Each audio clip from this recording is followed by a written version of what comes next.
Alors c'était une édition qui revêtait une grande symbolique parce que c'était les retrouvailles avec le public après 2 années de pandémie. C'est une édition qui a attiré plus de 150 000 spectateurs, donc c'est un chiffre qui est très important, c'est un chiffre qui est beaucoup plus important que celui qui avait été réalisé en 2019 puisque à l'époque on avait enregistré 105 000 spectateurs dans les salles et sur la place Jemaa el-Fna. Aujourd'hui on est à plus de 150 000, donc c'est une augmentation très significative puisque ce qui avait été décidé aussi en amont du festival, c'est de pouvoir cette année proposer une accréditation électronique, donc le e-badge qui a permis aux festivaliers d'accéder plus facilement dans les salles du festival. On a distribué plus de 20 000 accréditations cette année, c'était quasiment la moitié en 2019, donc on assiste vraiment à une augmentation très significative de la fréquentation du festival, que ce soit dans les salles, ici au Palais des Congrès, mais aussi au Cinéma Colisée, au Musée Yves Saint-Laurent et sur la place Jemaa el-Fna où est installé un écran géant pendant les 9 jours du festival.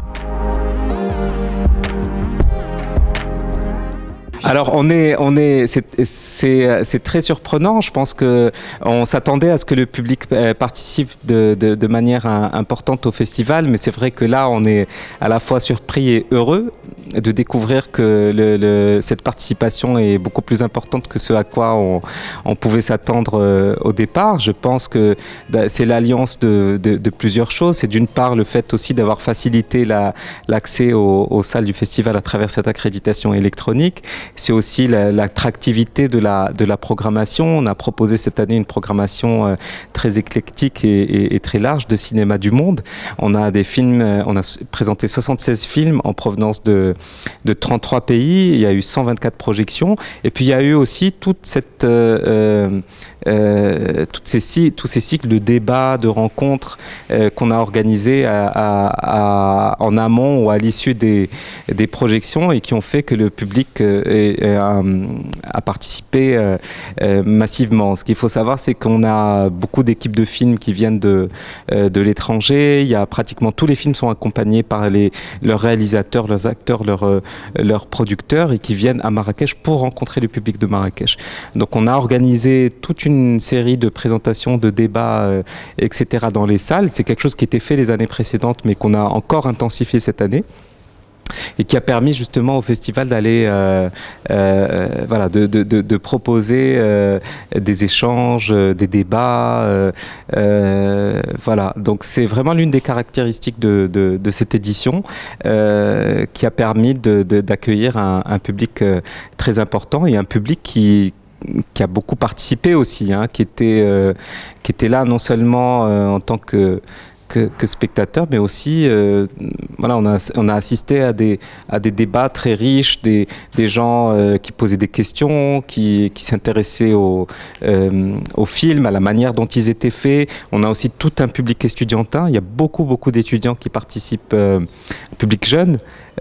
Beaucoup d'étudiants qui participent au festival et cette année ça s'est intensifié. Avec le comité de sélection, on a fait une tournée dans les écoles et universités de Marrakech et de la région. On est allé à la rencontre de ces étudiants plusieurs semaines avant le festival pour leur présenter le festival, les conditions d'accès avec l'accréditation électronique, la programmation. On leur a montré des images des films, on leur a montré des bandes annonces, on a animé des sessions comme ça de questions-réponses avec les étudiants et on est très heureux aujourd'hui de pouvoir compter ces étudiants parmi les festivaliers qui ont participé cette année.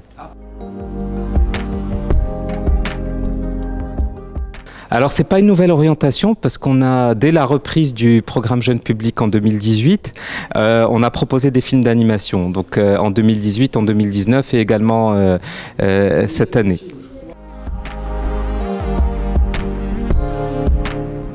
Absolument. Il y avait un film d'une réalisatrice indienne qui avait été pris en compétition au festival en 2019, effectivement. Mais là, en fait, cette section jeune public, c'est une section qu'on a créée en 2018 pour pouvoir permettre à tous ces enfants de Marrakech, de la région, parce que les enfants, on les fait venir de partout, grâce à un partenariat qu'on a aussi avec la région et le ministère de l'Éducation, de pouvoir faire venir ces enfants. Certains sont tout petits, petits, ils ont 4 ans, 5 ans, et certains vont au cinéma pour la première fois. Donc cette expérience du grand écran pour la première fois, elle est très importante. C'est ce qui forme aussi les cinéphiles de demain, et c'est ce qui nous intéresse à travers cette section, parce que la plupart des films sont accompagnés par des présentations, des débats aussi, parfois des rencontres avec les réalisateurs des films. Et cette année aussi, la nouveauté par rapport à cette section, c'est qu'on l'a étendue aux collégiens. Donc on a des films qui commencent voilà, pour des publics dès l'âge de 4 ans. Et ça va jusqu'à 15 ans, donc pour des collégiens. Et c'est des projections qui nous tiennent beaucoup à cœur, parce que comme je le disais, c'est vraiment le public cinéphile de demain qu'on va chercher. Et on espère, à travers cette section-là, pouvoir susciter des vocations cinéphiles et participer à la formation du public des cinémas de demain, quoi.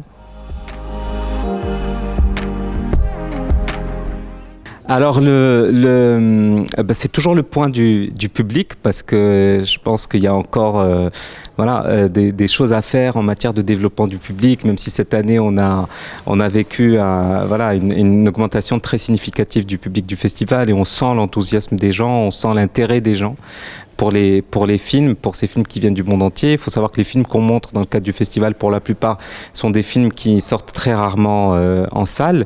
Ici, c'est des films qui viennent de partout. Souvent, c'est des films qui sont diffusés en version originale sous-titrée. On propose des sous-titres en arabe, en français, en anglais, pour pouvoir parler à tous les publics. Donc l'un des points qu'il faudra développer encore dans le festival à l'avenir, c'est le point du public, parce que c'est très important de continuer à attirer un public important dans les salles, de pouvoir aussi développer tout le programme de débat, d'échanges, des conversations qui ont lieu avec les talents du cinéma mondial, et de pouvoir permettre ces espaces d'échange, d'enrichissement, parce que c'est très important de pouvoir permettre au public d'accéder aux talents, de discuter avec les talents, d'échanger avec eux, et voilà, on a, comme je disais tout à l'heure, on a un public estudiantin qui est très important. On a beaucoup d'étudiants d'écoles de cinéma, de Marrakech, de l'université, qui viennent aussi des autres villes pour discuter avec ces talents, apprendre d'eux. Donc on espère pouvoir continuer tous ces aspects-là dans le futur. Alors, comme je disais tout à l'heure, c'est une édition un peu exceptionnelle. C'est une édition un peu exceptionnelle, c'est la reprise après la pandémie, etc. Il s'est trouvé que on a eu des grands films arabes qui ont été présentés au festival cette année, dont un qui est fait par un réalisateur d'origine égyptienne. Donc Tariq Saleh, La conspiration du Caire, donc Boy from Heaven, qui est un film qui se passe d'ailleurs en Égypte. Alors l'autre point aussi, c'est qu'il se trouve que le festival Marrakech se déroule en même temps que le festival du Caire cette année, et que du coup les stars égyptiennes ont peut-être moins de présence à Marrakech aussi cette année de ce fait. Mais d'abord, c'est parce que c'est aussi lié à la programmation des films, où on a fait un choix par rapport aux films qu'on a reçus et qui ne comportaient pas forcément de tête d'affiche égyptienne. Parce que les gens qui viennent participer au festival sont des gens qui viennent pour présenter des films, ou participer à des conversations, ou être dans le jury. Personne ne vient de manière passive participer au festival.